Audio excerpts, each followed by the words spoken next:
My mother tried everything to exclude me from their Japan trip because her new family likes me more than her. Now she's getting a taste of her own medicine. My mom, Linda, married Frank when I was 17, and I gained 2 stepbrothers, Tom, who was 16, and Bobby, who was 14. Frank worked in finance and had this beautiful house with a pool and a game room in the basement. The weird thing was Frank and the boys actually liked me from day one. Frank would ask about my day at school and really listen. Tom and Bobby included me in everything, like I'd always been their sister. We'd play basketball in the driveway, and Frank would join us after work.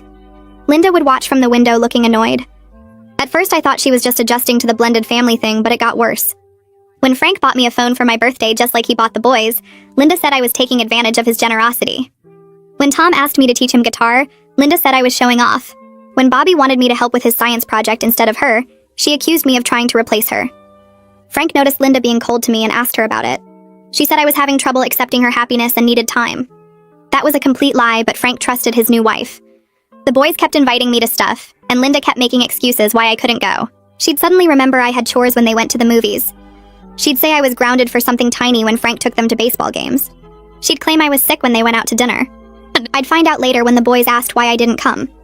The Japan trip was Frank's idea for our first family vacation. He announced it at dinner, and the boys started planning everything we'd do together. Linda smiled and said it would be perfect for the 4 of them. Frank corrected her and said 5, all of us. Linda's face twitched, but she agreed. For 3 months, we planned as a family. I learned basic Japanese phrases to teach Bobby. Tom and I researched places to eat since we both loved trying new food. Frank let me help book hotels since I was good at finding deals. Linda just watched and said nothing. 2 weeks before the trip, Linda told me I wasn't going. She said Frank's mom was sick and someone needed to stay with her. This was news to me since Frank's mom lived in Arizona and we lived in Ohio. Linda said she was flying in and needed care. I asked Frank about his mom, and he said she was perfectly healthy and had a cruise that week. Linda turned red and said I must have misunderstood.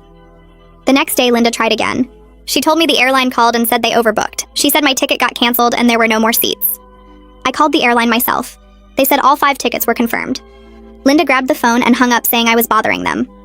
3 days before the trip, Linda told Frank I'd decided to stay home to focus on college applications. Frank found that suspicious since I was a junior and had another year. He asked me directly, and I said Linda told me I couldn't go. Linda jumped in saying I was confused and emotional about them leaving. Frank looked between us and said we'd discuss it later. That night I heard them arguing. Frank said he paid for 5 tickets and 5 people were going. Linda said I'd ruined the trip with my bad attitude. Frank asked what bad attitude since I'd been nothing but excited. Linda couldn't answer. The morning of the flight, Linda told me the taxi was full and I'd have to meet them at the airport. Then she gave me the wrong